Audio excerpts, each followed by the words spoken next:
तो 21 जून 2025 भारत में अंतर्राष्ट्रीय योग दिवस मनाया गया और जो रिपोर्ट्स आ रही हैं वो काफी जबरदस्त हैं। हाँ बिल्कुल, आज इसी पर बात करेंगे। हमारे पास इससे जुड़ी कुछ खास जानकारी है। जी। और ये याद रखना जरूरी है कि ये सिर्फ भारत का इवेंट नहीं था। नहीं, बिल्कुल नहीं, ये तो ग्लोबल है। 2014 में पीएम मोदी की पहल थी, यूएन ने अपनाया था। और ये इसकी 11वीं सालगिरह थी इस बार। जी हाँ, 11 साल हो गए। क्या बात है।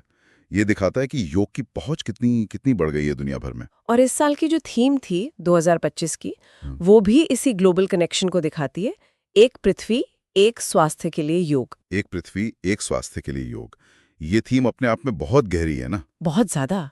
ये सिर्फ पर्सनल हेल्थ की बात नहीं है, ये योग को पूरी पृथ्वी और सबके स्वास्थ्य से जोड़ रही है। मतलब ये आइडिया कि हमारा अपना स्वास्थ्य वो हमारे प्लैनेट और सोसाइटी के स्वास्थ्य से कहीं ना कहीं जुड़ा है। बिल्कुल सही, वही। और इस आइडिया को मतलब जमीन पर उतारने के लिए बड़े इवेंट्स भी हुए। हाँ, जो मुख्य कार्यक्रम था वो आंध्र प्रदेश के विशाखापट्टनम में हुआ। जी, विशाखापट्टनम।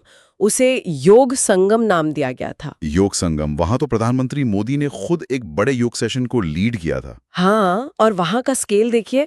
कहते हैं कि 3 लाख से ज्यादा लोग एक साथ। 3 लाख लोग एक साथ योग कर रहे थे। जी हाँ, एक साथ कॉमन योग प्रोटोकॉल मतलब CYP को फॉलो करते हुए। CYP, अच्छा ये CYP क्या है? असल में कोई खास तरह का योग है ये? नहीं, ये योग का कोई नया टाइप नहीं है। कॉमन योग प्रोटोकॉल यानी सामान्य योग अभ्यासक्रम। अच्छा। ये दरअसल आसनों, प्राणायाम, ध्यान का एक स्टैंडर्ड सीक्वेंस है, आयुष मंत्रालय ने डिजाइन किया है। ओके। मकसद यही है कि लाखों लोग अगर एक साथ योग करें तो वो सेफ तरीके से हो, व्यवस्थित हो। समझ गया। मतलब सबको पता हो कि क्या करना है, कैसे करना है। बड़े ग्रुप्स के लिए जरूरी है ये। बिल्कुल। और जैसा कि आप कह रही थी, ये सिर्फ विशाखापट्टनम में नहीं था। नहीं, बिल्कुल नहीं, पूरे देश में कहा जा रहा है कि 1 लाख से ज्यादा जगहों पर एक साथ योग सेशन हुए। 1 लाख जगह? हाँ, और लक्ष्य था गिनीज वर्ल्ड रिकॉर्ड बनाने का। अच्छा। बना क्या रिकॉर्ड? देखिए, अनुमान है कि कुल मिलाकर 2 करोड़ से ज्यादा लोग इसमें शामिल हुए। अब रिकॉर्ड बनाया नहीं, इसकी पुष्टि अलग से देखनी होगी, पर संख्या देखिए, 2 करोड़। 2 करोड़ लोग, ये तो अविश्वसनीय है ना? और आंध्र प्रदेश सरकार ने भी मतलब लोगों को प्रोत्साहित करने के लिए 50 लाख से ज्यादा योग सर्टिफिकेट भी बांटे।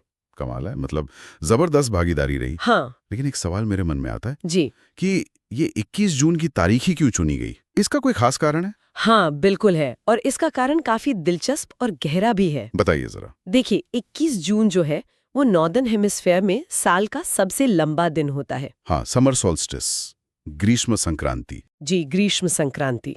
और योगिक परंपरा में इसे आध्यात्मिक ज्ञान मतलब स्पिरिचुअल अवेकनिंग के लिए बहुत महत्वपूर्ण समय माना जाता है। अच्छा, तो ये सिर्फ कैलेंडर की एक तारीख नहीं है, इसके पीछे योगिक दर्शन भी है। बिल्कुल। और भारतीय परंपरा में देखें तो ये दिन दक्षिणायन की शुरुआत भी है। दक्षिणायन? हाँ, यानी सूर्य का दक्षिण की ओर जाना। इसे आध्यात्मिक साधनाओं के लिए शुभ मानते हैं। और एक और कनेक्शन है, ये दिन गुरु पूर्णिमा के आसपास भी पड़ता है। गुरु पूर्णिमा? जी। और मान्यताओं के अनुसार इसी समय के आसपास आदि योगी यानी शिव ने सप्त ऋषियों को योग का पहला ज्ञान देना शुरू किया था। क्या बात है। तो मतलब इस तारीख का चुनाव बहुत सोच समझकर सांस्कृतिक और आध्यात्मिक महत्व को ध्यान में रखकर किया गया है। हाँ बिल्कुल, इसमें कई परतें हैं। तो ये साफ है कि 2025 का ये अंतर्राष्ट्रीय योग दिवस सिर्फ एक इवेंट या कोई हेल्थ कैंपेन नहीं था। नहीं, बल्कि इसमें बड़े पैमाने पर लोगों की भागीदारी और गहरे सांस्कृतिक और आध्यात्मिक अर्थों का एक संगम था। निश्चित रूप से।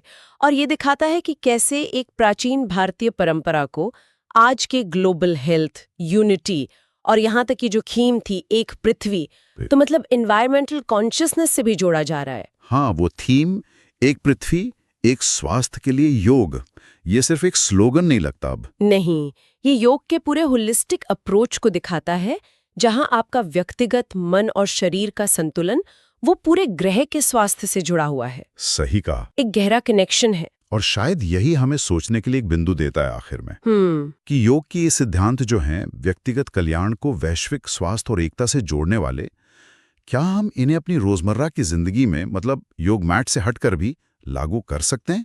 और अगर हाँ, तो कैसे? ये वाकई सोचने वाली बात है। कैसे ये सिद्धांत हमारे जीवन के दूसरे पहलुओं में भी प्रासंगिक हो सकते हैं।